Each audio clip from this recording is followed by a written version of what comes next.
célébrons donc cette année le 25e anniversaire des relations diplomatiques entre la France et la Géorgie, mais cette année correspond également au 15e anniversaire de la fondation en Géorgie de ce que nous appelons aujourd'hui l'Institut français de Géorgie, mais qui, en 2002, lorsqu'il a été créé, s'appelait le Centre culturel Alexandre Dumas, que tous les Géorgiens, d'ailleurs, tous nos amis géorgiens, continuent à appeler Centre culturel Alexandre Dumas.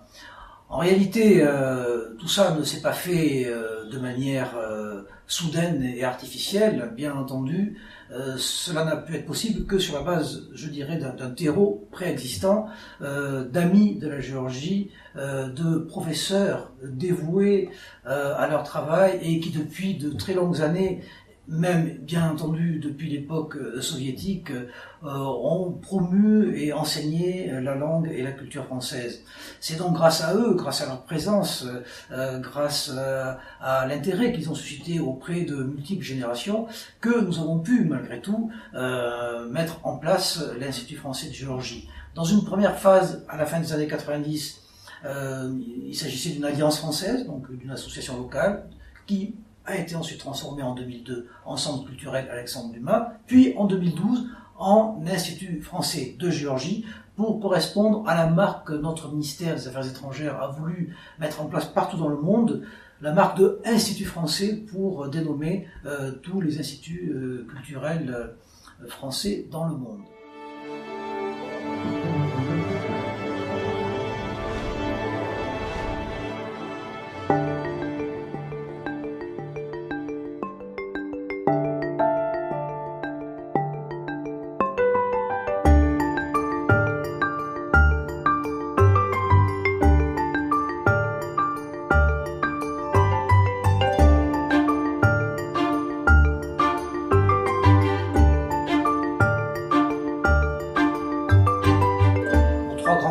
Sont donc la promotion de la culture française, la promotion de la langue française et la promotion des études en France qu'on appelle aujourd'hui la mobilité étudiante.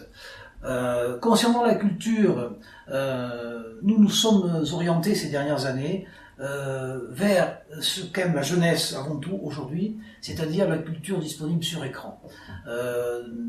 Bien sûr que nous ne négligeons pas les autres formes d'expression culturelle, mais nous donnons la priorité à tout ce qui se passe sur tous les types d'écrans qui vont du smartphone jusqu'à l'écran de cinéma, et donc nous avons donné la priorité à l'audiovisuel, et notamment une de nos actions cibles dans ce domaine, c'est notre ciné-club. Nous proposons d'ailleurs des films français sous-titrés, je le précise à nos amis géorgiens, qu'ils n'aient pas peur de se confronter directement à la langue française. Nous accueillons entre 800 et 1000 élèves par an chaque année qui viennent apprendre le français à l'Institut, mais il y a un autre volet de notre action dans ce domaine qui est le soutien aux professeurs de français, aux écoles qui enseignent le français, bien entendu en coopération et collaboration avec le ministère de l'Éducation. J'en profite d'ailleurs pour remercier Monsieur le ministre de l'Éducation pour son soutien constant ainsi que son équipe remarquable. Sans eux, nous ne pourrions évidemment rien faire en Géorgie. Une des actions principales dans ce domaine a été la création en 2013 du fonds Molière pour le soutien à la langue française, c'est une initiative qui a été mise en place à la fois en collaboration entre la Chambre de commerce franco-géorgienne et l'ambassade.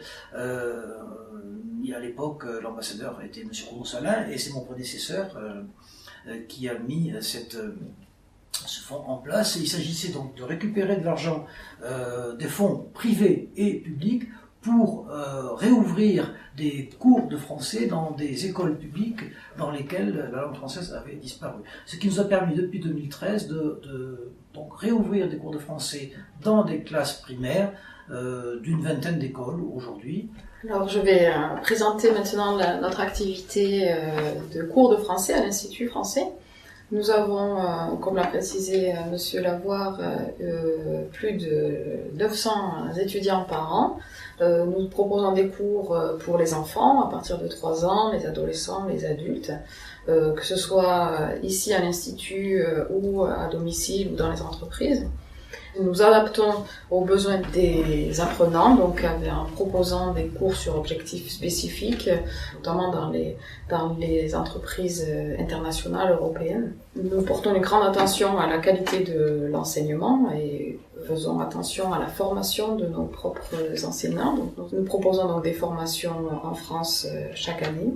Et puis, nous mettons en place un dispositif de qualité, donc en faisant des concertations mensuelles sur l'évolution donc de l'enseignement. Nous portons attention surtout à l'aspect aussi moderne et numérique avec les tableaux blancs interactifs, avec la base Culture Tech, qui est une plateforme numérique financée par l'Institut français de Paris, et puis aussi les ressources de français sur objectifs spécifiques avec la Chambre de commerce et de l'industrie de Paris.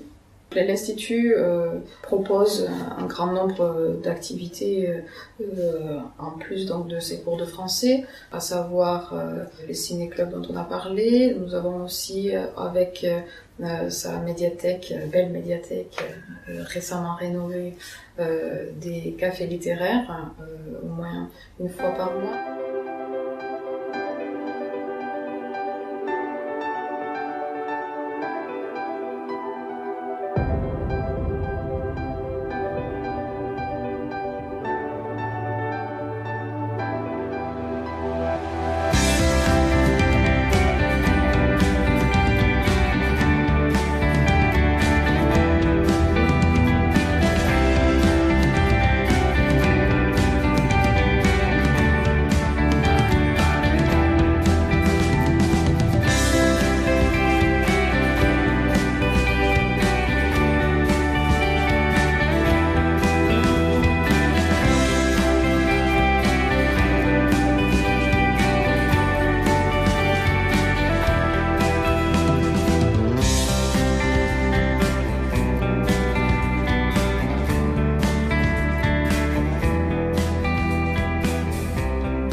Pour le jeune public, nous proposons des activités de découverte numérique avec les tablettes et puis de lecture de contes interactifs, tout ça une fois par mois. Et toutes ces activités sont vraiment ouvertes au public, francophone, non francophone. C'est vraiment un espace de rencontre et d'échange entre francophones et non francophones.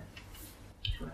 En parallèle de la coopération linguistique et culturelle, l'Institut français est chargé de la mise en œuvre de la diplomatie universitaire et scientifique française en Géorgie, ainsi que de la promotion des études en France. Il s'agit d'un secteur qui est à la fois extrêmement concret, qui a une histoire qui est riche et ancienne, je vais vous en dire deux mots, et qui porte les espoirs que la France met dans la Géorgie et dans l'investissement que la France est capable de mettre auprès de la société géorgienne et de la jeunesse géorgienne qui sera, comme notre directeur l'a rappelé, amenée à diriger ce pays plus tard. Alors, la coopération universitaire française a existé depuis l'indépendance presque de la Géorgie. Je ne vais pas pouvoir rappeler tous les éléments, mais certains projets ont résisté et ont continué à exister jusqu'à aujourd'hui. Je pense notamment à la filière francophone en informatique qui existe depuis 2002 et qui fait aujourd'hui l'objet d'un double diplôme en informatique entre l'université Javarishvili et Paris 8, l'université Paris 8, Saint-Denis-Vincennes. Ensuite, on a un double diplôme également en management entre l'université du Caucase et l'école de management de Grenoble depuis 2007.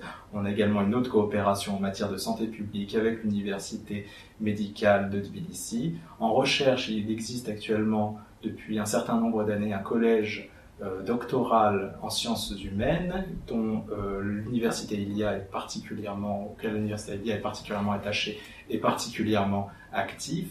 Depuis 1994, la France a envoyé près de 250 étudiants boursiers géorgiens dans les universités françaises pour se former notamment au niveau master dans nos établissements d'enseignement supérieur et finalement promouvoir et devenir l'ambassadeur de l'enseignement supérieur français et de pouvoir utiliser leur savoir acquis dans nos universités, dans nos amphis, sur le terrain géorgien et dans leur métier, dans leur profession. Et nous en rencontrons tous les jours d'ailleurs dans nos activités des personnes qui ont fait leurs études en France et qui sont finalement nos meilleurs ambassadeurs. Aujourd'hui, notre priorité, c'est d'insérer la France dans des coopérations également européennes, donc avec nos partenaires européens. On a actuellement 16 accords de mobilité de crédit Erasmus+, entre la France et la Géorgie. La France, depuis les années 90, fin des années 90, début de années 2000, a collaboré dans un certain nombre, à peu près 6 ou 7 projets Tempus européens, donc ce qui permettait à l'enseignement supérieur géorgien de se mettre à niveau de l'espace européen d'enseignement supérieur et de la recherche et d'y participer pleinement et d'être aujourd'hui l'un des pays, finalement, les moteurs dans la région de cet espace-là, puisque la Géorgie a fait des progrès vraiment considérables et remarquables en Europe sur l'enseignement supérieur et encore une fois la recherche. Nous essayons actuellement de favoriser la mise en place en Géorgie de nouveaux doubles diplômes entre la France et la Géorgie dans 2 domaines qui sont stratégiques, qui sont le tourisme et l'agriculture. Et on pousse également la coopération scientifique. Depuis l'année dernière, la Géorgie fait partie de Horizon 2020, donc le grand programme européen de financement de la recherche. Et nous misons de grands espoirs sur des secteurs qui sont vraiment très très avancés en Géorgie, en santé et en microbiologie. Donc pour résumer, c'est une coopération qui est vraiment ancienne, qui progresse très rapidement et qui mérite vraiment d'être soutenue et qui est en tout cas passionnante. Voilà donc à grands traits quelles sont nos activités. Comme vous le voyez, elles sont très diverses, multiples. Nous recevons beaucoup de public. Nous sommes au sein de la société géorgienne et en tant que directeur de cet établissement, je peux vous dire que c'est un travail extrêmement agréable parce que d'abord la société géorgienne est très active, très réactive. La jeunesse a une envie d'ailleurs aussi, d'aller voir ce qui se passe ailleurs et notamment dans notre pays. Et bien entendu, chaque fois que nous parlons de la France en Géorgie, nous sommes bien accueillis et ça c'est très très agréable.